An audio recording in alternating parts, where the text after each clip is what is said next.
Since 1984, the national nonprofit Strive has helped nearly 90,000 graduates gain access to the training and support needed to build a career. To talk about the 40 years of success and where we're going, I am joined by Phil Weinberg, the president and CEO of Strive, and Roy Castro, Strive's board co chair. Gentlemen, thank you for joining me. Great to be here. Thank you. Thank you for having us. Phil, let's start on the history. Tell me a little bit about how Strive started 40 years ago. Sure. Well, we're proud to be celebrating 40 years. So it was 1984. A group of volunteers gathered in the basement of the Johnson Houses, public housing here in East Harlem, New York, looking to help individuals who'd been historically excluded from building careers and gaining opportunity get access, not just to getting a job, but to keeping a job and building a career. And so what started in the basement of Johnson has grown into a national organization. We do this because we believe in the principles of equity and justice and opportunity for all. There's too many individuals, as we know, in our communities who are talented and looking for access to build a career, often don't know where to go. We believe at Strive in giving them a fair shot. And as you noted, over our 40 years, which we celebrate this year, we've served nearly 90,000 men and women with high quality evidence-based programming and have ambitious visions for the future. Roy, maybe you can jump in and tell us a little bit of how that is put into play. How does that support come about? And you speak from someone who has personal experience in this. Yeah, I definitely have personal experience in this as literally 22 years ago, 21, 22 years ago, I actually graduated from Strive. I am a proud Strive alumni. I was one of the lucky ones that was able to go to Strive, and Strive took me in and guided me when I was literally at my most darkest moment in my life and I was most lost. And I needed more than just a job at that time, and Strive was there to pick me up. So from now being servicing as a co-chair and being able to promote Strive and go out and wave the Strive flag and go into cities and going to people to explain to them, what does it mean to help Strive? What does that look like? As a nonprofit, of course, we're always looking for funding, but it's not just about funding. We looking for people that really care about the work, people that really believe that we could do some real good things in their town and in their city. We sit with them and go through the whole process of what does real support looks like. Phil, what's the model? How are you supporting people and getting them on this pathway? First of all, to note, most students come to us unemployed, and they oftentimes can get access to a job, but they're tired of that revolving door of low wage, low quality jobs. And so they come to Strive because we have a track record of helping people access careers that have good quality job conditions and the potential for upward mobility. So our whole orientation is around supporting individuals who are motivated, talented, often don't know where to go. We work with young adults and adults. Our average age is about 30. We work with both men and women. Most of our students come to us on public assistance, looking to create a sense of financial independence and empowerment for themselves and their families. Over 40% of our students are parents to minors. And so we've built a model that is comprehensive to support people who are often encountering significant hurdles in life through no fault of their own, injustices, racial injustices, injustices in systems and criminal justice. I should note that over 40% of our students do have experience with the criminal justice system, have been impacted by the criminal justice system. So our model is about a 10-week, at no cost to our students, training that has 5 components to it. And I won't belabor the components other than to note that in addition to partnering closely with employers and understanding what credentials are important for our students to access high quality, high growth occupations, we also focus extensively on the habits and behaviors and mindset to be successful at work. So we have a very intensive workshop 3 to 4 weeks that's focused on team building and managing conflict and professional communications and all of those, what people call soft skills. We know these are essential skills. And as our students are going through their training, both around the habits and mindset of work and then the occupational skills, they're supported by coaching and mentorship. And once they complete their 10 weeks of training, they then work with our employment team to access high quality job opportunities. And we've got high rates of success in helping our students get their foot in the door in accessing full time jobs. And our work then is not done because a key ingredient for Strive is lifetime support. So we focus on the success of our graduates, the upward mobility of our graduates, and also they know that once they're out in the working world, whether they want to advance in a career or they've found themselves in a transition, lost a job at a difficult point, they can come back into our coaches, to our team, and have the support system at Strive to retool, re-energize, and get themselves once again geared toward building a career. The last thing I just want to note about the model is that we focus on occupations where the barrier to entry is not out of reach if you don't have a post-secondary degree, but the conditions are present for good jobs with mobility potential. That leads us to a handful of industries where we've really developed expertise around healthcare, mostly in non-clinical positions. There's a world of opportunity and positions within health systems that have quality jobs and an opportunity for advancement. Within construction and facilities related positions where you can get your foot in the door and then build a trade and build what can be a very high quality career, and also around logistics and supply chain. And what we do is we work in concert with our local partners in the different cities where we're based to identify which of the occupations and industries are best suited for Strive to support the local employers and workforce ecosystem in supporting residents and accessing good careers. Roy, you mentioned that you came into Strive as a client, and it came at a time when it was a very difficult transition period for you. I believe that you had spent some time in the criminal justice system, and what they gave you was able to help you become your own entrepreneur, and now you have a successful company. So talk about what you learned there and how that has helped you, because this is what they want, right? This is what Strive Yeah. is after, what you want. Sure. Yeah, it's the secret sauce, right? It's like how to do it. And then now you know that we're spending our time to going around and trying to create 10,000s of me a year out there, right? Like that's the goal. But this is why I'm so passionate and why 22 years later I'm equally, if not more as passionate, and I give my time to Strive is because I want you to just think about that. They took a Roy at the time was 28 years old, never had a job in his life, only knew the street life. After the street life, he only knew prison life.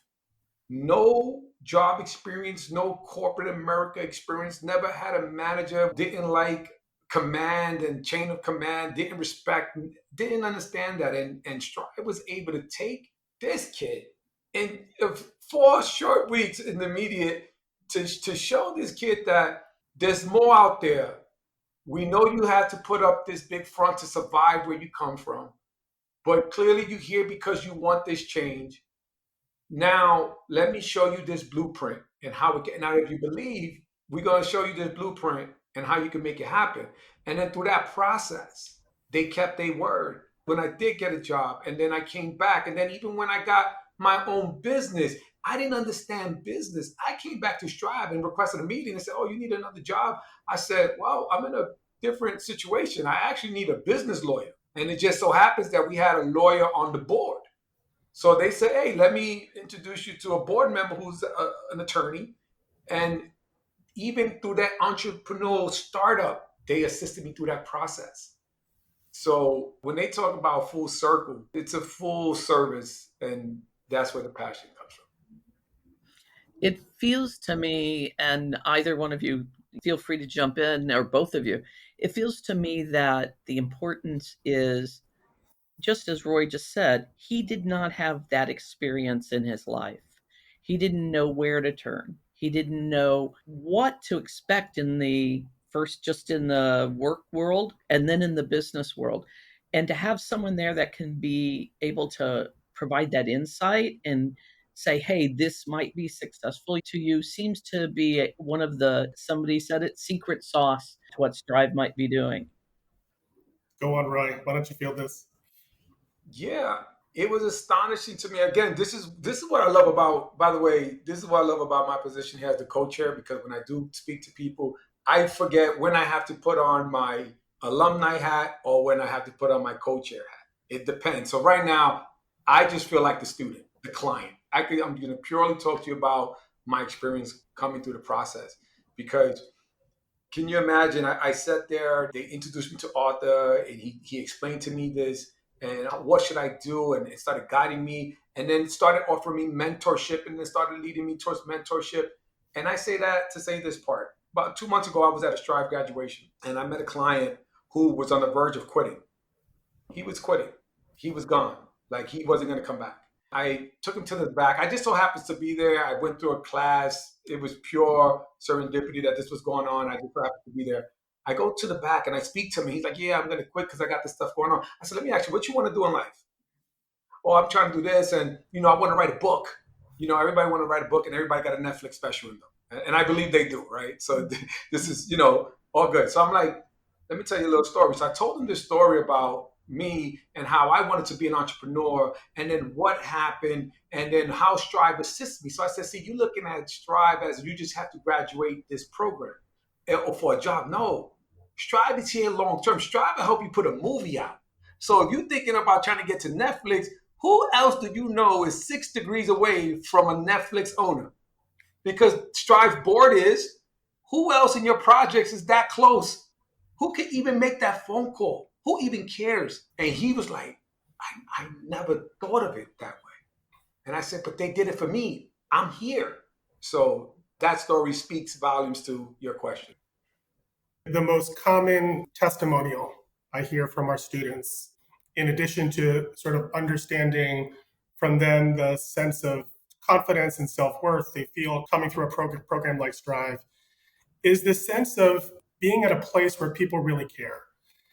And so having, myself come out of government and work in large institutions, that when you try to do things at scale, it's hard to balance the kind of quality and depth and personalization with doing things at scale.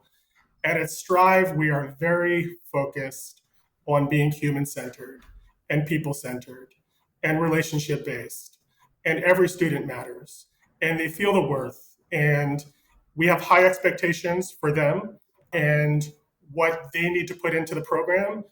But they know they walk into Strive, whether it's in New York or Birmingham or any of the cities where we operate, and they find a support system. And that mentorship, that coaching, that sense of I'm at a place that has my back. It's a positive place. It's not just our staff, it's their classmates who are rooting for one another. It's an incredibly powerful and empowering ingredient.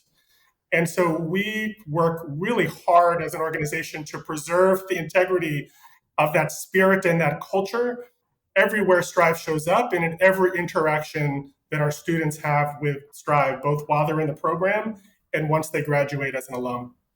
You mentioned it started in East Harlem. You're in Birmingham. I believe you're in New Orleans too. Where are you around the country if people want to check out Strive and see what it might be able to do for them? We are in about a dozen cities and growing.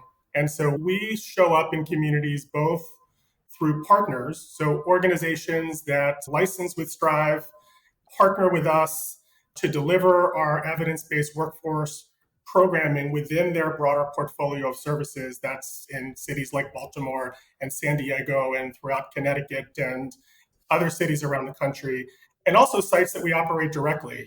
And so you noted Birmingham and Atlanta, and thank you for mentioning New Orleans. We're just back last week from our very first graduation, our first graduating class of Strive New Orleans.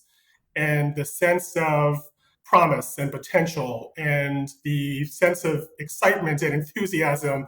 And the one thing I would note is no matter where Strive shows up through our portfolio, our network of programming and partners, It always happens in partnership with community. Strive always shows up in concert with community, with public officials and mayor's offices and anchor institutions like community colleges, other nonprofit providers, local philanthropy, and other anchor institutions. It's always about how do we do something bigger together? How do we access those residents that often can't get their foot in the door? And how do we bring what is a proven, time tested model to help individuals who are looking for something more, have been challenged with where to go to find that and how do we do that in a way that enhances the community. We don't come in to replace or to replicate or to duplicate, but how do we find ways that we can contribute and enhance and build something stronger together, so we're contributing to a local workforce system and local ecosystem. It sounds very much like the model is working with the community. Everybody's in this together, which sounds again like what is at the heart of Strive. Roy? Yeah. So as Phil is talking, and again, I think a through line you're going to see with me is the word secret sauce. When you're thinking top down, a government official, a politician will look at their city and be like, we need this workforce development program and we need to do more for our constituents. Okay, got it. You look at Strive, you see our success rate. As far as I'm concerned, that's the easy part. The difficult part is the locals. How do you go in here? How do you talk to the locals and get the locals to say, we need you here? You're not just coming in here with your white gloves and your white hat, your big New York City guys coming in here thinking you're just going to take over. I'm telling you this because this is what I heard in these places. So this is like real conversations.